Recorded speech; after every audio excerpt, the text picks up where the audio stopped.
जय जय माता सरस्वती, जय जय माँ जगदम्बा।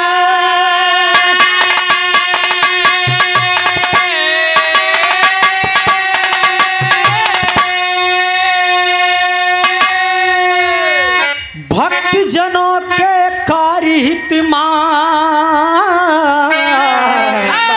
अब करती नहीं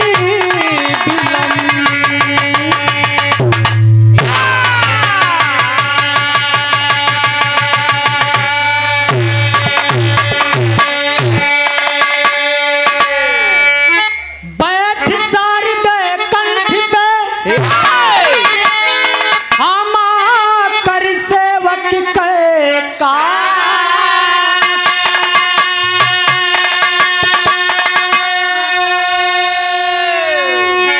जो कुछ सज्जन गढ़ जुटे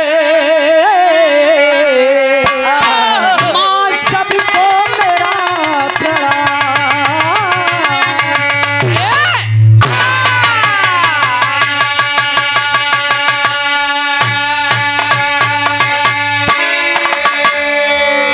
सागर सम संसार में, सागर सम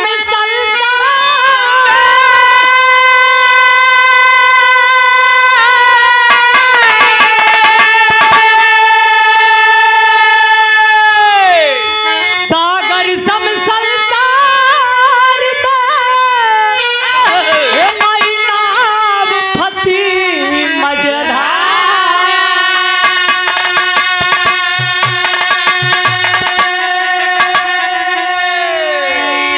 बाह पकड़ मोहे उबार लीजे सतगुरु सरकार।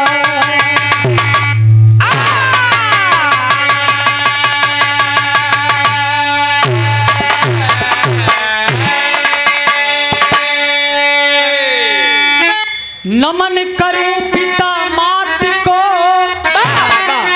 नमन करूं पिता मात,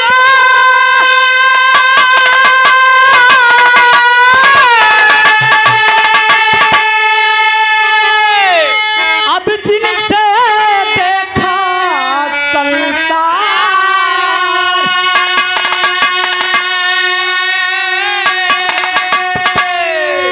नमन करूं गुरु चरणन को, अब मिले ज्ञान भंडार।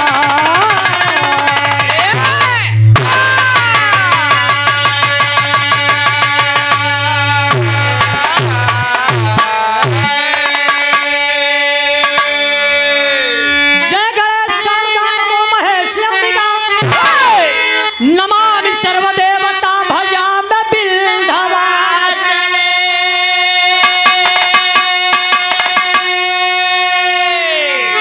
नमो राम लक्ष्मण नमो भरत शत्रुघ्न, नमामि वीर हनुमते भजामि बिल्धवासने।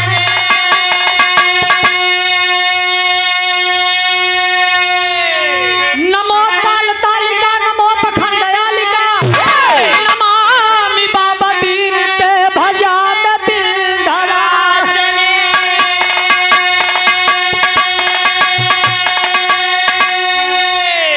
तो नमो नमो हर हरयाम, नमो नमो अखंड नाम, नमो पर दया कर सार्वभौम अखंड रोहित चरणों में करता नमन।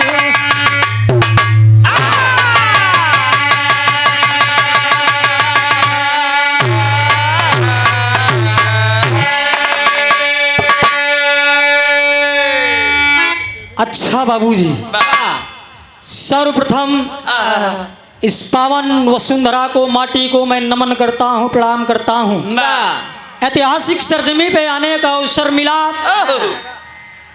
मनसईता की पावन सरजमी जे यहाँ स्नान करते का जान पाप सब कट जात।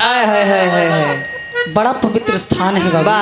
करक करक नहीं स्नान, बहुत बहुत मैं आभार हूँ आप सबका, दूर दराज से चल के आए हुए विराट हृदय सम्राट श्रोता बंधु। हम उम्र साथी देश के भावी करधार बच्चे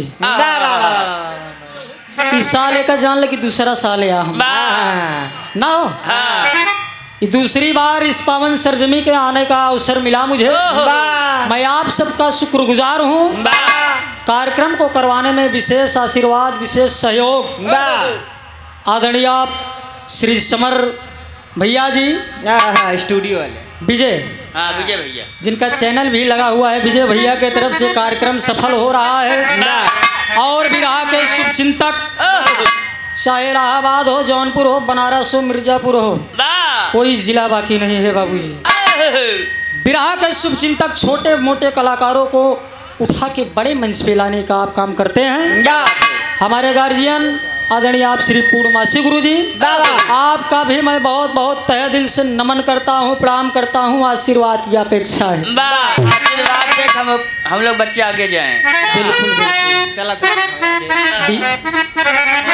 बियाह हुई कि लड़की लागे आगे जाइए बा जवाबी विराह का आयोजन किया गया। बड़का भैया की तरफ से आप सब प्रस्तुति सुना बड़ा बढ़िया गीत रहा दोस्त। एक जन तबीयत खुश हुई है लगा कि कोई स्वर्गीय हैदर अली जुगनू साहब के खाड़े का कलाकार है। आपका भी और आपकी पूरी टीम का अपने इस मंच के तरफ से बहुत बहुत स्वागत वंदन अभिनंदन करते हैं। ज्यादा विलंब हो रहा है मास्टर साहब ये बेटा माता रानी के दरबार में गया है मत्था टेक के कहता है माँ तेरे दरवाजे पे सभी आते हैं माँ लेकिन ये तेरा बेटा ये तेरा लाल तुमसे कुछ मांग नहीं रहे माँ। ना ही मुझे सोना चाहिए ना ही चांदी चाहिए।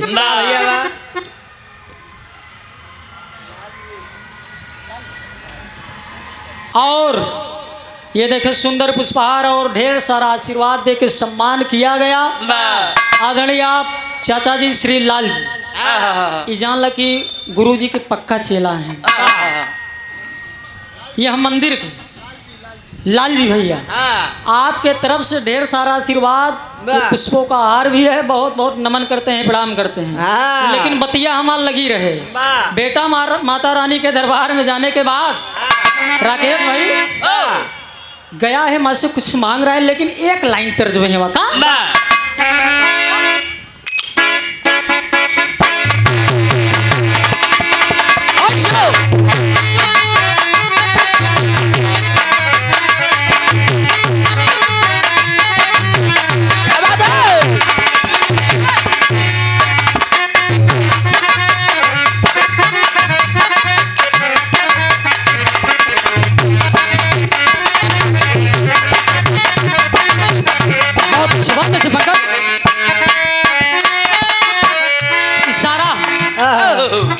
मास्टर साहब के संकेत बका राखी के महीना में राखी के दिन कोनो भाई की कलाई बहन रक्षा बंधन बांधत तो बहन कह रही कि भैया कि रक्षा बंधन एक जान ला धन दौलत से बढ़की बा।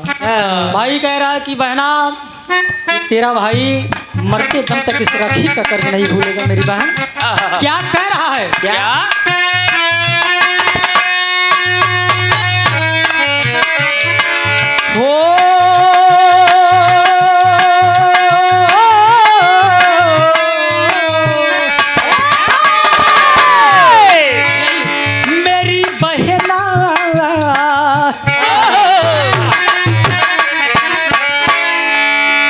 मेरी बहना ये राखी का डोर तेरा भैया निभाएगा। मेरी बहना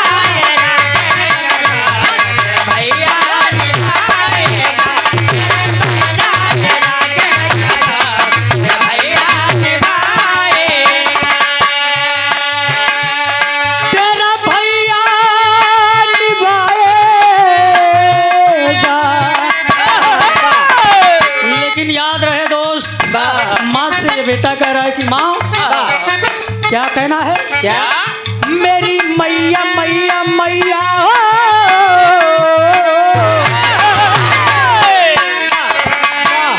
मेरी मैया तू सुन ले पुकार मेरी मैया तू सुन ले पुकार तेरा आना जरूरी मेरी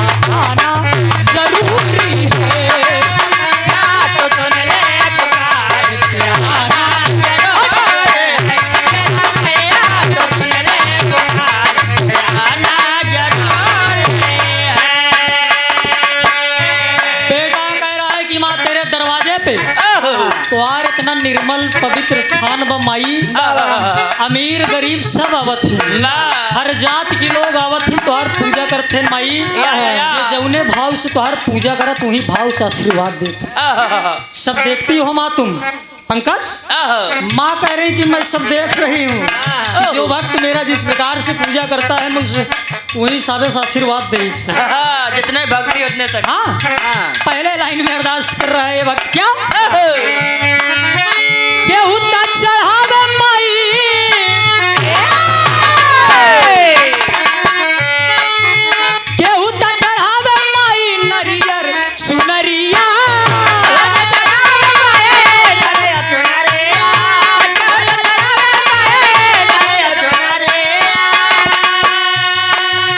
केहू ता सजावई माई फूल कई डलरिया ओ फूल कई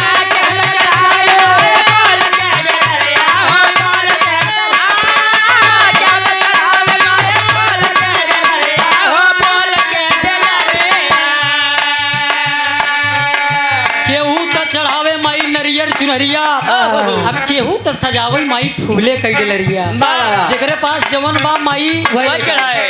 केहू पास नरियर ब चुनरी में केहू माला फूल ले पहुंच जात तोरे दरबार में चढ़ावत माई क्यों चूचे हाथे पहुंच जात बा। असली भक्ति वही है राकेश भाई दिखावटी वाली भक्ति नहीं होती जो सीधा साधारण वही असली भक्ति बा इसीलिए बेटा कह रहा है तोहर महिमा बयगमय तोहर महिमा बयगमय आना जरूरी है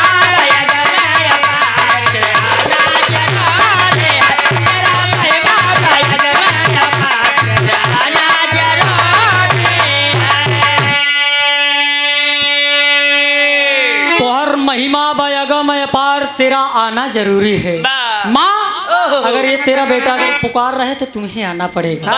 दूसरी लाइन में आदरणीय कवि जी की लाइन संकेत कर रही है हमारे राम कुमार गुरु जी की लाइन है क्या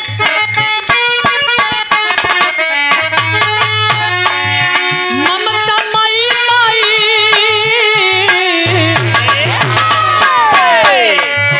ममता माई फेरा नेह के नजरिया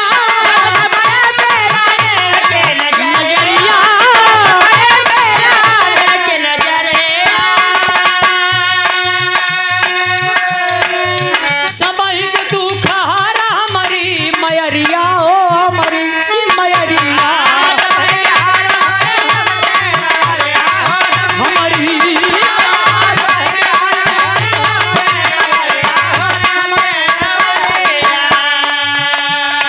ओ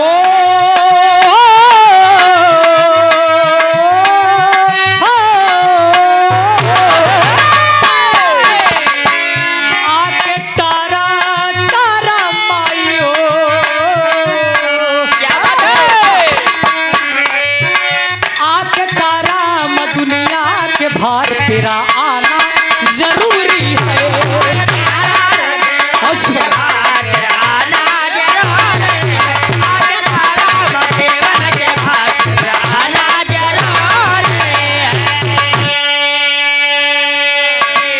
आके तारा माँ दुनिया के भार तेरा आना जरूरी है और अगली लाइन में क्या फरियाद कर रहा है माँ क्या यही कह रहा है बेटा की माँ ए माँ तू बड़ी ममता मई है माँ वाह ला पीछे से भैया किसी की गाड़ी वहाँ स्कॉर्पियो खड़ी है रास्ते में बोल, थोड़ा बोल, करवा बोल। दीजिए गाड़ी निकल जाए बोल दे मोर भैया गरिया अपने खड़ी है क्या अपने तो ना गरिया अपन हो तो काय अगर अपन बगल गए लेंगे ड्राइवर को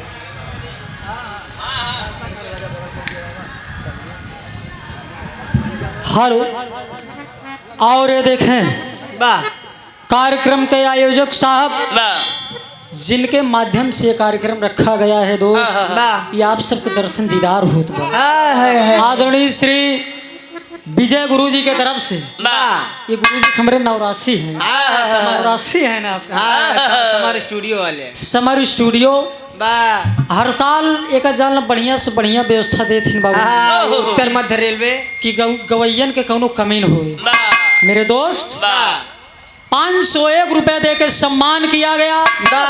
सुंदर अंग वस्त्र और पुष्प की पंखुड़ियों में गुथा हुआ यह गुलाब का हार। वाह बहुत बहुत मैं आपका ऋणी हूँ, आभारी हूँ।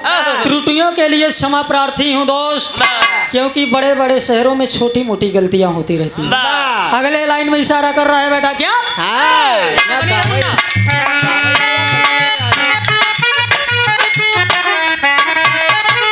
इतना ही नहीं, तेरे दरबार की और क्या खासियत है माँ?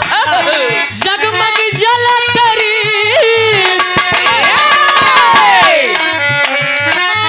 जगमग जलतरी मंदिर की ज्योति, जगमग जलतरी मंदिर की ज्योति, जगमग जलतरी मंदिर की ज्योति। हंस के लुटा दे माई ममता की मोती, ओ ममता की मोती।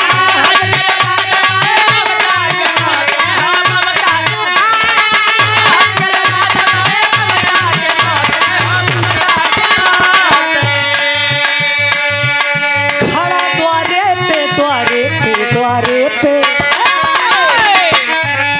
द्वारे पे ललना तोहार तेरा आना जरूरी है, तेरा आना जरूरी है।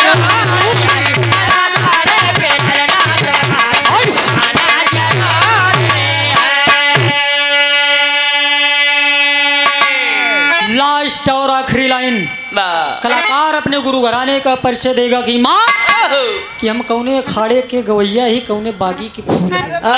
बागी के फूल। कैसा है क्या? बागी के फूल। देखा गांव देश में बागई कहत है, बागी नारा तारा, समझा? और बा इसीलिए कहना हुआ।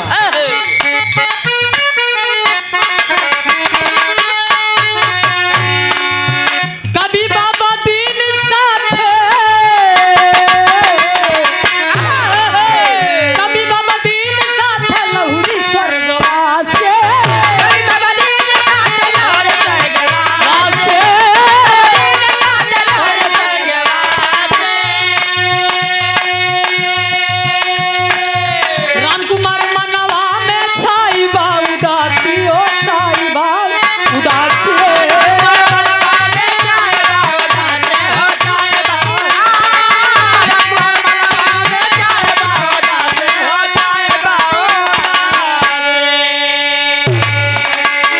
इलाहाबाद की सरजमी के एक ऐसे महान विद्वान, महान हस्ती स्वर्गीय बाबू बाबा दीन गुरुजी इस दुनिया में नहीं रहे।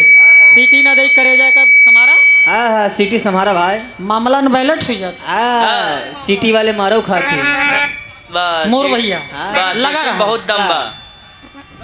इलाहाबाद थरवई दुड़ी बाग के ऐतिहासिक पावन सरजमी से आदरणीय हमारे गुरुजी इस दुनिया में नहीं रहे। स्वर्गीय बाबा दीन गुरुजी को मैं नमन करता हूँ, प्रणाम करता हूँ। स्वर्गीय दादा लहुरी जी को आशीर्वाद बराबर बरसता है बाबूजी। अगर सच्चे मन से भक्ति रहेगी दोस्त, उसका फल जरूर मिलेगा। लेकिन कहना है अरे चमन पूजे अरे चमन पूजे शरणिया तोहार, अरे चमन पूजे, अरे चमन पूजे शरणिया तोहार, तेरा आना जरूरी।